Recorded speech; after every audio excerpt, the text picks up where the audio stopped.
नमस्कार, मी अक्षरा पाटील. पुस्तक वाचन या यूट्यूब चॅनलमध्ये आपणा सर्वांचं खूप मनापासून स्वागत. मित्रांनो, अण्णाभाऊ साठे यांची अतिशय सुंदर ग्रामीण भाषा शैलीत जिवंत काडतूस ही कथा आज आपण वाचन करणार आहोत. तत्पूर्वी चॅनलवर पहिल्यांदाच असाल किंवा चॅनल सबस्क्राईब करायचं राहिलं असेल तर चॅनल आधी सबस्क्राईब करा आणि पुस्तक वाचन कथा कशी वाटली ते कमेंट बॉक्समध्ये जरूर कळवा. कथेचं नाव आहे जिवंत काडतूस. नसरूनं निरखून पाहिलं आणि गळ्यातील माळेतून एक काडतूस सटकन ओढलं. मृत्यूशी तद्रूप होऊन आपली बंदूक लोड केली आणि चपळाईनं त्या दगडावर कोपर टेकून त्यानं आपला मोर्चा लावला.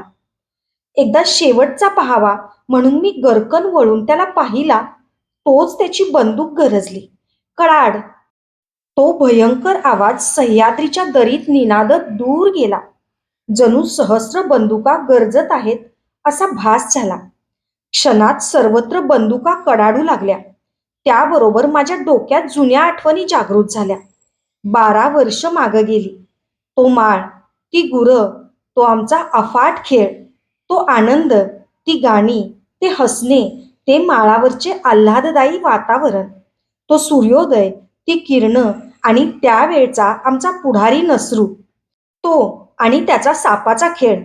हा अजूनही अग्नीशी खेळ आहे. मी सुन्न झालो. आम्ही आणि आमची गुरं पाटलाच्या माळावर पोहोचलो आणि मग तो सूर्य हळूच समोरच्या आंब्यावर आला. त्याची सोनेरी किरणं माळावर उतरली. गवतावर बिलगून बसलेल्या दवबिंदूंच्या कणात ती किरणं दडली. त्यामुळे सारा माळ हिरे विस्कटल्याप्रमाणे दिसू लागला. उपाशी गुरं तो मोत्यांचा चारा चरू लागली. परंतु अजून नसरू आला नव्हता. थंडीचे दिवस होते. अंगात गारठा भरला होता. वारा बोचकार काढून पळत होता आणि नसरू न आल्यामुळं आमचा खेळ खोळंबून पडला होता. प्रत्येकाने गावपांदीला डोळे लावले होते. परंतु तो गपकन पांदीनं वर आला आणि त्याची पुढं आलेली कालवडं पाहताच आम्ही उड्या मारून आनंद व्यक्त केला. पुढे ती पुष्ट कालवडं, मागे ती काळी म्हैस. त्या म्हैशीवर तो हातात काठी घेऊन बसला होता आणि त्याचा बलिष्ठ शिंग पिंगटलेला मेंढा त्याच्या मागून डुलत येत होता. जवळ येताच नसरू त्या म्हशीवरून सळकन सटकन आमच्यात आला आणि मग आमचा खेळ सुरू झाला. दांडू चिंबू लागले, विट्या फुटू लागल्या, अंगातील थंडी जाऊन घाम फुटला. महार, मांग, चांभार, कैकाडी, बामण, मुसलमान, मराठे अशा 18 पगड जातीची ही पोरं एका जीवानं खेळत. खेळात आणि मारामारीत जातीभेद मानायचा नाही असा आमचा रिवाज होता. जो कोणी हा रिवाज मोडील त्याला फारच भयानक शिक्षा आम्ही देत असू. गैरवर्तन करणाऱ्याची गुरं वाळणं म्हणजे आमच्या गुरात त्याची गुरं मिसळू न देणं, त्याला वाळीत टाकणं, कोणीही त्याच्याशी न बोलणं या शिक्षा ठरलेल्या असत. नसरू हा आमचा पुढारी होता. तरतरीत चेहरा, पाणीदार पण रागीट डोळे, चिंचोळ नाक, सावळा रंग, झणझणीत शरीर आणि भलताच चिवट. त्यामुळं नसरू सर्व पोरात वरचढ होता. तो सांगेल ते सर्व पोरं ऐकत होती. खाली लाल लंगोट व अंगात फक्त पैरण, गळ्यात काळा दोरा, हातात खणखणीत काठी असा नसरू हाणामारीला सदैव तयार असे. पण हाणामाऱ्या क्वचितच होत. त्या खेळात आनंदच अधिक असे. हास्यानं, गाण्यानं माळ भरून निघे. दिवस बुडाला की नसरू सर्वांना जवळ घेऊन म्हणे, ए लेकानू, गावड्याच्या मळ्यात ऊस आलाय. मग रात्री जाऊन त्या ऊसात कोल्ह्याप्रमाणे पोरं शिरत आणि सकाळी गावडा बोंब ठोकी. असं कैक मळेकरी आमच्यावर दात खात. प्रत्येकाने पाळत ठेवली होती. काहींनी एकेकाच्या बरगड्या उपसून काढण्याची, मळ्याच्या बांधाला गाडण्याची प्रतिज्ञा केली होती. गोपाळ पाटलानं तर ठार मारण्याची धमकीच देऊन ठेवली होती. परंतु आमचा उपद्व्याप सुरूच होता. एकदा गावात देवाची पालखी निघाली होती.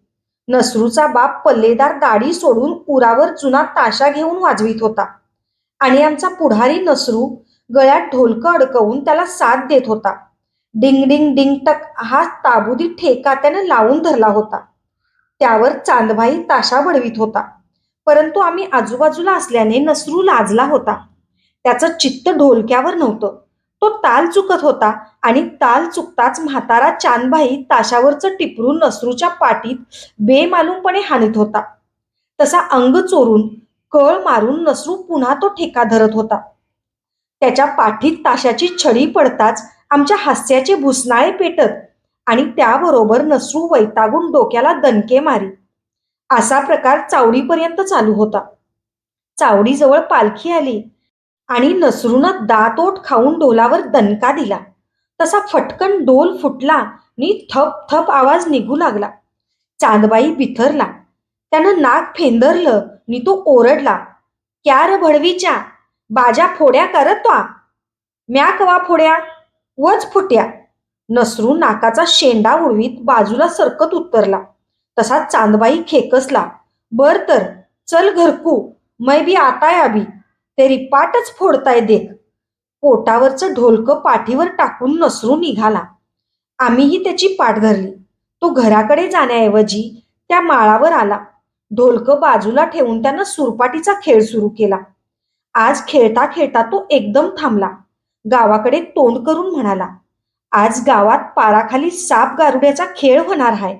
तवा चला र साऱ्यांनी. साप गारुडी खेळ हे ऐकून आम्हीही चेकाळलो. दुपारीच गुरं घराकडं फिरवून दावी लावली नि गाव गाठला. पाराखाली चिक्कार गर्दी झाली होती. पेठेतील दुकानदार, मास्तर, गावची बडीप माणसं, पाटील, म्हारं पोरं एकत्र जमली. पाराखाली जागा नव्हती, पण आम्हापैकी कुणाला अडचण पडली नाही. आम्ही थेट पारावर चढून वानराप्रमाणे खेळ पाहत बसलो. तेव्हा कैकानी जळजळीत नजरा आम्हावर फेकल्या. बसू द्या, पिसाळलेली कुत्री आहे ती. काहींनी शेरा मारला. आम्ही कान पाडून ऐकलं नि डोळे फाडून खेळ पाहू लागलो. 5-6 गारुडी मैदानात उभं होतं. त्यांनी पुणेरी चालीच्या जुन्या पगड्या घातल्या होत्या. त्यांना वर सोनेरी रंगाचे तुरे खोवले होते. अंगात राजासारखे लांब झगे घातले होते. 2 बायांनी सापाचे पेटारे घेतले होते. पुरुषांजवळ प्रत्येकी एक पुंगी होती. त्यांना भिंग ढकवली होती. खड्या मण्याच्या लढीचे घस मुंडावळ्याप्रमाणे लोंबत होते आणि ती 4 नक्षारं एका सुरात घुमत होती. वातावरणात गंभीर नाद एकरूप झाला होता. नाद ऐकून माणसं भारावली होती, डुलत होती आणि ते 5 खेळ करणारे पायात घोळ बांधून त्या मधुर नादावर रिंगण धरून नाचत होते. मग एकाएकी त्यांनी तो पेटारा उघडून अकराळ विक्राळ साप मैदानात सोडले. अस्सल नाग पाहून आम्ही टरकलो. त्या पुंगीच्या नादावर ते सर्व अस्सल नाग खेळत होते. फड्या काढून डुलत होते. भयभीत चेहरे केलेली माणसं निश्वास रोखून तो खेळ पाहत होती. गारुड्याची झेप, नागशाराचा नाद, ती सापाची उडी हे पाहून आम्ही थक्क झालो. खेळ संपताच फांदीवरून उड्या मारून आम्ही पळच काढला. परंतु त्याच दिवसापासून आमचा माळ खिन्न झाला. खेळ बंद झाला, कारण दुसऱ्याच दिवशी नसऱ्यानं कडू भोपळा आणून त्याची पुंगी केली होती. भिंग, मणी सर्व काही करून तो सारखा आपल्या म्हशीवर बसून तो वाजवीत होता. त्या नादावर स्वतःच डुलत होता. त्या दिवसापासून त्याला साप गारुडी नावानं हाका मारू लागलो. पुढं नसरू आपली पुंगी घेऊन वारुळाजवळ बसून ती वाजवू लागला. सापानं बाहेर यावं म्हणून तळमळू लागला. आपणही साप धरावेत, त्यांना नाचवावं असं त्याला वेडच लागलं. तो सापाला शोधित हिंडू लागला. नाक्षराचा नाद अधिकच गोड काढू लागला आणि साप धरण्याची त्याची हिंमत सज्ज झाली. आम्ही रात्री रताळं, गाजरं, ऊस चोरण्याचं आपलं काम अखंड चालू ठेवलं होतं. नसरूही त्यात सामील असायचा. मी आणि नसरू दोघांना पाहताच मळकरीत चिडून अजून शिव्या देतच होते. त्या सर्वांनी एका दगडाचे 2 वरवंटे असं नवीन नाव दिलं होतं. ते आम्हाला पाहताच म्हणत, काय वरुट कुणावर फिरणार. परंतु लवकरच नसरूनं साप धरण्यात यश मिळवलं आणि मग सपाटात सुरू केला. प्रचंड साप तो चऱ्हाटाप्रमाणे धरून ओढू लागला आणि गावात त्यांची मिरवणूक काढू लागला. आम्ही गर्दी करून त्याला मदत करीत होतो. रोज नवा साप घेऊन आमची टोळी गावात शिरत होती. एकदा सुगीचा दिवस होतं. बामणाच्या वाड्यातला जुनाट साप नसरूनं धरला होता. तो प्रचंड साप घेऊन आमची झुंड माळाकडे निघाली होती. पेठेतील बडी बडी धेंडत तिरप्या नजरेनं पाहत होती. मरणार भडवी एखाद दिवशी असा भाव त्यांच्या चेहऱ्यावर तरळत होता. आम्ही आपल्या नादात खिदळत पळत होतो. माळावर जाताच नसऱ्या सापाचा खेळ करणार होता. चांभाराच्या घराजवळ एका बोळात गोपाळ पाटील पुढून आला. नसरूच्या हातात तो भयंकर साप पाहून त्याचा चेहरा चिंतेने झाकोळून गेला. तो बाजूला झाला. अंग आवरून त्यानं आम्हाला वाट दिली, पण नसरू थांबला. "काय मामा, गाजरं बिजरं देणार का?" नसरूनं त्या सापाचं तोंड पाटलाच्या तोंडापुढं नेत विचारलं. हिरवट गोपाळ पाटील बिचकला. तोंड मागं घेऊन तो भेकड हसत म्हणाला, "हो हो, या की. लागतील तेवढी गाजरं खावा." आणि मामा, नसरू हसत म्हणाला, "जर असला नाग तुमच्या घरात निघाला तर गंमत होईल." "पण मामा, तुम्ही घाबरू नका. मला बोलवा बर का." यावेळीही गोपाळ पाटलाचा चेहरा अत्यंत लाचार झाला होता. तो एकाग्र दृष्टीनं त्या सापाकडे पाहत होता. जर असला साप आपल्या घरात निघाला तर काय होईल याचीच जणू तो कल्पना करीत होता. एकाएकी हात पुढं करून त्या सापाकडे पाहत तो म्हणाला, "अरे, ह्यो साप नव, आग हाय आग, टाक मारून." पाटलाची त्यावेळची ती भयभीत मुद्रा पाहून सारी पोरं एकदम हसली. हास्यानं गल्ली भरली आणि नसरू हळूच म्हणाला, "जर असला नाग आम्ही आणून रातचा तुमच्या सान्यानं घरात सोडला तर कसं होईल?" "ए येड्या, तसं करशील बिरशील." पाटील केकाटला. "अंगाळ, पोरं बिरं घरात हायती, मरतीली. मग तुम्ही आमासनी का मारता?" नसरूनं विचारलं. "आजपासनं हात वर करणार नाय." पाटलानं ज्योतिबाकडे हात करून सांगितलं. "ज्योतिबाची शपथ." आमचा तो विजय होता. त्या दिवसापासून गावात बदल झाला. सर्वत्र चर्चा सुरू झाली. पोरं घरात साप सोडतील तर काही म्हणू लागले, "ही भूतं हायती. ही साप आणून घरात सोडतीली नि घरातली माणसं पटापट मरून जातीली कुत्र्याच्या मौतीनं. लेका जपून." तर कोण म्हणे, "ह्यासनी जवळ येऊ देऊ नकोसा. साप खिशात सोडाय कमी करणार नाही ती ही." एकंदरीत ही आमची गट्टी जोरात झाली आणि आम्हाला बांधावर पुरणाऱ्यांची उबच जिरली. जो तो आमच्याशी सरळ बोलू लागला. प्रत्येकाच्या डोळ्यात नसरूचा साप वळवळू लागला. गावातील हा बदल आम्हाला जाणवत होता आणि आम्ही विजयानं धुंद झालो होतो. त्यामुळं आम्हालाही नसरू वीर पुरुष वाटत होता. आमचा दरारा भलताच वाढला होता. सापाचं नाव निघताच आमची आठवण व्हायची लोकांना. दिवस जात होते. 4-4 महिन्यांच्या अंतरानं शिवाराचा रंग बदलत होता. कधी जमिनी ऊन खात पडत होत्या, तर कधी हिरव्या रंगानं नाहून निघत. कधी ओसाड भासे, तर कधी ओली चिंब धरणी पावसात धापा टाकी. फुलांचा सुगंध दरवळे. फुलपाखरं भिरभिरत. वातावरण बेबंद वाटे. सृष्टीबरोबर आमच्यातही बदल घडत होता. नकळत आम्ही पोराटकीच्या पंक्तीतून शहाण्यांच्या रांगेत दाखल झालो होतो. गुरं राखणं सोडून थोडं जड काम करू लागलो होतो. पाटलाच्या माळाला आमच्याऐवजी दुसरी पिढी खेळू लागली होती. पंख तुटलेल्या पाखराप्रमाणे आम्ही जीवनात धडपडत होतो. परंतु लहान वयात प्रत्यक्ष मृत्यूशी झुंजण्यात मौज मांडणारा नसरू संसाराच्या गाड्याला जुंपला गेला नाही. त्याचं स्वैर संचारी मन त्याला घेऊन कुठंतरी गेलं. नसरू परागंदा झाला. अधूनमधून गावात बातम्या येत होत्या. कोण म्हणे, "नसऱ्या दरुड घालीत हिंडतोया." तर कोण म्हणे, "4 खून करून तो आता बंदूक घेऊन बंडकरी झालाय." काहींनी नसरू गोव्यात आहे अशी वंदता पेरली होती. नक्की काय कुणालाच कळत नव्हतं. एकदा नसरूला पाहावं असं मला सारखं वाटत होतं. मी तळमळत होतो. अखंड मृत्यूशी झुंजणारा तो नसरू एकदा भेटावा असं मला वाटत होतं. पौष महिन्याची ती पहाट होती. सूर्योदयापूर्वी 4 मैल जाऊन खुजगावचा डोंगर ओलांडावा असं मी ठरवलं होतं. भल्या पहाटेच मी घर सोडून वाट धरली होती. थावडे गावात मारामारी होणार होती, म्हणून मी येऊन मध्यस्थी करावी अशी मला चिठ्ठी आली होती. एका पडक्या भिंतीसाठी माणसं जीवावर उदार झाली होती. साणवार तरवारी लावून तयार होत्या. त्यांची ती भयंकर कत्तल होऊ नये म्हणून मी निघालो होतो. मे 1942चे दिवस होते. स्वातंत्र्याचा अपूर्व संग्राम पेटला होता. त्यात महाराष्ट्र अग्रणी होता आणि साताऱ्यानं तर इंग्रज राजयंत्रणा चिरडून काढलं होतं. एक पिढीच्या पिढी स्वातंत्र्याचं कवच परिधान करून सह्याद्रीच्या कुशीत मुक्तीचं गीत गात होती. भांबावलेल्या इंग्रजांनी सातारी माणसं मारून काढण्यासाठी पंजाबी सैनिक पुढं लोटले होते. देखणा तरुण माणूस दिसताच त्याच्यावर ते सैनिक तुटून पडत. मान ताठ करून सदैव चालणारा सातारा नमवण्याचा जणू त्यांनी निर्धारच केला होता. ते उलट्या बंदुकीनं मारत होते. परंतु सातारकरांनी आपली बंदूक सरळ धरली होती. नव्हे, गोळी घालून ते उत्तर देत होते.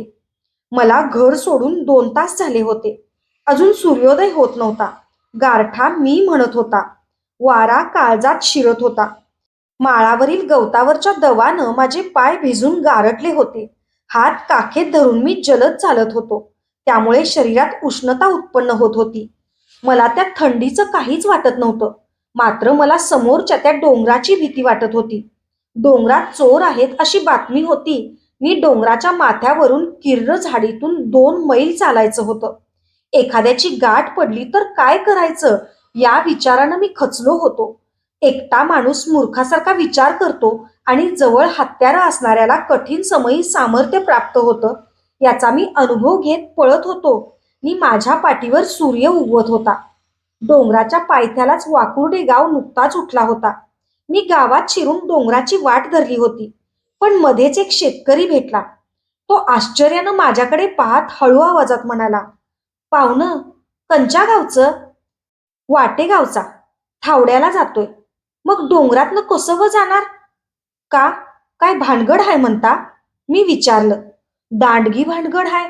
तो डोळे आकुंचित करून म्हणाला, "अव, ह्यो डोंगर फराऱ्यांनी भरलाय. हायसा कुठं तुम्ही?" "मग कसं करू म्हणता?" मी भ्यालो. "तुम्ही असं मंगसळावरनं जावा." तो म्हणाला. "पर तिकडं बी भानगड आहे बरं. अव, सरकारनं नवं लष्कर आणलंय. ते सडकवर बसवलंय. नका, तुम्ही असंच जावा. मात्र भुरकन निघा." सरकारी लष्करापेक्षा चोर परवडला असा विचार करून मी डोंगरात शिरलो. 1 मैलाची चढण चढून माथ्यावर गेलो आणि पुढचं 2 मैल कुणाला आपली चाहूल लागण्यापूर्वीच जायचं असा बेत करून मी आपल्या शरीराला गती दिली. सूर्याची कोवळी किरणं माझी पाठ गोंजारत होती. त्यांच्या स्पर्शानं मला किंचित बरं वाटत होतं. परंतु भीतीनं हादरलो होतो. सर्वत्र सामसूम होती. अंधारातून प्रकाशात आलेली ती विशाल वनराजी शांत आणि नम्र भासत होती. मोठमोठे दगड रेड्याप्रमाणे वसले होते. रात्रीच्या दवानं त्यांना स्नान घातलं होतं. करवंदीच्या जाळीवर करवंदाच्या छतात शुभ्र फुलं सुंदर स्त्रीच्या टपोऱ्या डोळ्यांप्रमाणे मोहक दिसत होती. फांदी फांदीवर नाना रंगाची पाखरं नाचत होती. त्यांना उत्पन्न करतेवेळी जणू निसर्गानं आपली कलात्मक दृष्टी खर्च केली होती. मला डोंगरातून प्रकाशात निघाल्यासारखं वाटत होतं. मध्येच त्या शेतकऱ्याच्या शब्दांची आठवण होऊन माझी गती नि भीती वाढत होती. माझ्या हृदयाचे ठोके मी ऐकत होतो आणि पायातील पायतानांची कुरकुर ऐकून त्याची मलाच भीती वाटत होती. पायाखालची वाळलेली पानं चर्र करतील म्हणून चुकवीत मी डोंगराच्या मस्तकावर 1 मैल मजल मारली होती. माझे काखेतील हात आता हत्यारावर होते. कोणालाही न दिसता हा डोंगर पार करायचा निर्धार दुनावला आणि निघालो. "अय जाणार, थांब!" एकाएकी एक करड्या आवाजात हाक आली. पानावरचा दवबिंदू गळावा तशी माझी सर्व शक्ती हरपली. काळजाने ठाव सोडला. मी समोर निरखून पाहिलं. एक तरणा गडी एका दगडावर उभा होता. आपल्या बंदुकीचा उजवा हात उंच धरून तो मला थांबण्याची खूण करीत होता. त्यानंतर उडी घेऊन तो माझ्याकडे धावत येताना मला दिसला आणि मी स्वतः वासावरून एका दगडाचा आश्रय घेऊन तयारी केली. "ए खुळ्या, मी नसऱ्या हाय." तो हसत म्हणाला. माझं काळीज डोंगरा एवढं झालं. मी त्याला मिठीच मारली. शब्दांची वाचा बसून हृदय बोलकं झालं. जुन्या आठवणींना पालवी फुटली. तो पाटलाचा माळ, ती गुरं, तो अफाट खेळ, ती गाणी, ती पुंगी, ते साप, एकूण एक आठवणींची पाखरं डोकीवर भिरभिरू लागली. भरदार गर्दन, पुष्ट दंड, रुंद मनगट, मलमलचा सदरा, डोकीला कोशा पटका, रुंद छाती, वर काडतुसांची माळ नि खांद्यावर बंदूक अशा थाटात नसरूला पाहून माझं मन थक्क झालं. मी काहीच बोलत नाही पाहून शेवटी तो हसत म्हणाला, "काय बघतोस? आपण एका दगडाचं 2 वरुट नव्ह का?" गावकऱ्यांनी आम्हाला दिलेलं नाव आठवून आम्ही दोघंही मोठ्यानं हसलो. आता माझी भीती नाहीशी झाली होती. कारण भीतीच माझ्यापुढं उभी राहून हसत होती. मी विचारलं, "नसरू, कसं काय? बरा हायस नव्ह?" "मी बरा हाय," तो गंभीर स्वरात म्हणाला. "वाईच बसू, ये, मग बोलू." आम्ही एका दगडावर बसलो. पुन्हा त्यानं सुरुवात केली. गावची माणसं कशी काय, बरी आहेत नव? तो नागरा किसना म्हार, दगडू चांबार, इटून हवी, भोसला, चंदर चव्हाण. त्यानं साऱ्या गावाची ओळीनं नावं घेतली आणि समधी झा खायती असं एकच उत्तर मी दिलं. आणि आमचा म्हातारा? शेवटी त्यानं आपल्या बापाची खुशाली विचारली. त्यावेळी तो खिन्न दिसला. उदास होऊन त्यानं वाटेगावकडे नजर झुगारली. गावाला यावंसं वाटते. मग चल की, मी म्हटले. म्हातारा बरा हाय, आईच थकलिया, पर काळजी करू नग.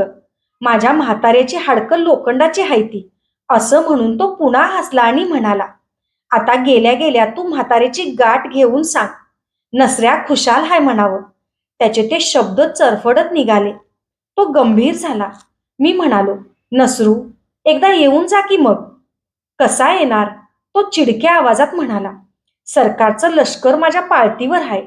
मी आता स्वराज्याच्या भानगडीत आहे. आमची सारी माणसं ह्या डोंगरात आहे ती. ह्या झगझगीतनं मोकळा झालो की येतोच. मला चरका बसला. मी म्हणालो, नसरू, लष्कर मांगरुळा पातूर आल्याची बातमी आहे. मला सकाळी समजलं. काय? मांगरुळा पातूर लष्कर आलंय? नसरू एकदम उदास झाला. त्याची नजर बावरली. त्यानं चौफेर पाहिलं आणि तो म्हणाला, अरे मर्दा, आमासनी कळलंच नाहीये. मग घात होणार वाटतं. आता काय करणार? मी विचारलं. तू कुठं जाणार? त्यानं उलट विचारलं. मी थावड्याला जाणार, मी म्हटले. एका भिंतीसाठी खुणाकुणी होणार हाय म्हणून. बरं, तर जा तू, तो बावरून म्हणाला. तू लवकर निघ, मी बी कामाला लागतो. मरान माणसाच्या पाचवीला पुजलंय, पण माणसानं चांगल्या कामी मरावं एवढंच मी शिकलोय. आपल्या मागं आपला देश, आपली माणसं सुखात राहावी. त्यानं एकाएकी आपला मजबूत हात खाली दिसणाऱ्या तळवटावर रोखला आणि खणखणी स्वरात तो पुन्हा म्हणाला, ही गावं, ही नदी, ही शेतं, ही जमीन, हे सारं जगणार आहे. त्या साऱ्यासाठी मरान येणार असलं तर आपली भेट होणार नाही. मी समोरच्या तळवटाकडं पाहिलं आणि आपल्या देशात पुन्हा पुन्हा जन्मून मरावं असं वाटलं. इतक्यात एक वानरांचा कळप भन्नाट धावत आला आणि आमच्या जवळून पळत गेला. कित्येक वानरं तर आमच्या डोकीवरून उड्या मारून गेली. तसा नसरू गंभीर झाला. त्यानं पुढं जाऊन तळवटाकडं बारीक दृष्टीनं पाहिलं आणि घाईनं परत म्हणाला. खांद्याची बंदूक काढीत तो म्हणाला, तू चल आता. तुझ्याकडं पल्ल्याचं हत्यार नाही. तू आलास म्हणून हे सारं घडलं असं आमची माणसं म्हणतील. फुकट मरून काय फायदा? निघ आता. मी गोंधळून गेलो. आता पुढं काय होणार हा प्रश्न माझ्या पुढं उभा राहिला. त्यावेळी डोंगरात खुणा झाल्या. नसरू आम्ही बसलेल्या दगडावर जाऊन बंदूक घेऊन पावित्र्यात उभा राहिला व पुन्हा माझ्याकडे आला. मी विचारलं, बरं, आता कवा भेटणार? आता ते कसं सांगू? तो म्हणाला आणि त्यावेळी दुरून बंदुकीचा आवाज आला. तसं त्यानं काडतूस ओढून बंदूक ताट केली. वेढा पडला. माझे ओठ थरारले. तसा तो म्हणाला, तू जा, ह्या उभ्या कड्यावरनं सरळ खाली जा. सरळ वाट सोड नि अवघड वाट धर. जर कोण आडवं आलं तर दे दणका. जपून जा. म्हाताऱ्याला सांग, म्हणावं नसऱ्या जिवंत हाय आणि परत येताना ह्या दगडाखाली बघ. मी जगलो तर चिठ्ठी ठेवीन म्हाताऱ्याला नि थोडं पैसं. जा जा जा तू. तो ओरडला. नव्हे, बैठक मारून पुन्हा उठला नि माझ्याकडे येऊन त्यानं मला कड्यावरून जवळजवळ लोटूनच दिलं. पुढं जाता जाता मी वळून पाहिलं तेव्हा तो डावा कोपर टेकून बंदूक धरून त्या दगडावर बसला होता. त्याची ती मृत्यूच्या पुढची निर्भय बैठक एकदा निरखावी असं वाटून मी पुन्हा परतून पाहिलं आणि त्याच वेळी नसरूची बंदूक कडाडली. तो कडाडा त्या विशाल सह्याद्रीत गडगडत दूर गेला की पुन्हा दुसरा दणका उडाला. कडा कोसळावा तद्वत गुलामगिरीत महाराष्ट्राच्या वज्राघात होऊ लागला. डोंगराच्या मस्तकावरून आणि तळवटावरून बंदुका गरजत होत्या. डोंगर भयान झाला होता नि शत्रूशी झुंजत होता. भोवतालची गावं तो संग्राम पाहत नव्हती, ऐकत होती. त्या ठिकाणी कोपर टेकून नसरू लढत होता. शिवाजी, तानाजी, बाजी, टिळक, फुले अशा या महाराष्ट्राच्या थोर सुपुत्रांनी शिकवलेली पवित्र देशभक्तीची भावना नसरूत अवतीर्ण झाली होती म्हणून तो मला सह्याद्रीपेक्षा मोठा वाटत होता. त्याला रणगाजी केल्याबद्दल नियतीचे उपकार नव्हे आभार मानित मी कडा उतरलो. 8 दिवस त्या गावात मी अस्वस्थ होता. त्या डोंगरात शिरणं कठीण होतं. अनेक भूमका येत होत्या. कोण म्हणत सारे बंडकरी गारच झाले. कोण म्हणे लष्करानं माघार घेतली, तर कोण म्हणे लष्कराची सरशी झाली असून ते अजून त्या डोंगरात आहेत. नक्की काय ते समजत नव्हतं. शेवटी एके दिवशी मी त्या डोंगरात शिरलो. सर्वत्र सामसूम होती. मात्र लष्कराच्या अस्तित्वाची दहशत निर्माण झाली होती. पायतीवर असलेला सैनिक ठार मारणार याची भलतीच दहशत बसली होती. 8 दिवस त्या डोंगरात माणूस फिरकत नव्हतं. गुरं चरत नव्हती. मेंढरं घेऊन धनगर जात नव्हते. एवढंच नव्हे तर लोकांनी ती वाटही सोडली होती. मी तो दगड गाठला आणि भयभीत झालो होतो. त्या काळ्या दगडावर रक्ताचे सिंचन झाले होते. तो लाल दगड निखाऱ्यासारखा दिसत होता. उन्हानं रक्ताच्या खपऱ्या सुटत होत्या. त्या दगडाकडं पाहताच माझं धाबं दणाणलं. नसरूचा शेवट झाला ही कल्पना भुरकन उठली आणि माझी कंबरच खचली. मी खिन्न झालो. बालपणापासून मृत्यूशी खेळणाऱ्या नसरूचा तो शेवट पाहून माझं हृदय पेटलं. म्हाताऱ्या चांदबाईची मूर्ती माझ्या डोळ्यापुढं उभी राहिली. आता त्याला काय सांगावं याचा विचार पडला. मग मी मनाचे समाधान करण्यासाठी तो दगड उचलला. त्याखाली चिठ्ठी नव्हती, फक्त एक काडतूस होतं. ते मी हातात घेऊन निरखून पाहिलं. ते काडतूस जिवंत होतं. क्षणात मला धीर आला. पण मग हे रक्त कुणाचे हा प्रश्न उद्भवला आणि पुन्हा मी त्याच विचारात गुंतलो. नसरूचं काय झालं असेल? पुष्कळ विचार करून पाहिला, पण काहीच अर्थ लागत नव्हता. मग ते काडतूस मुठीत घेऊन मी आपली वाट धरली. 8 दिवसानं मला एक पत्र आलं. रा रा तुकाराम, यास नसरूचा रामराम. मी सांगली सरकारी दवाखान्यात जिवंत आहे. पुढील सर्व ओळी शाई फासून बुजवल्या होत्या.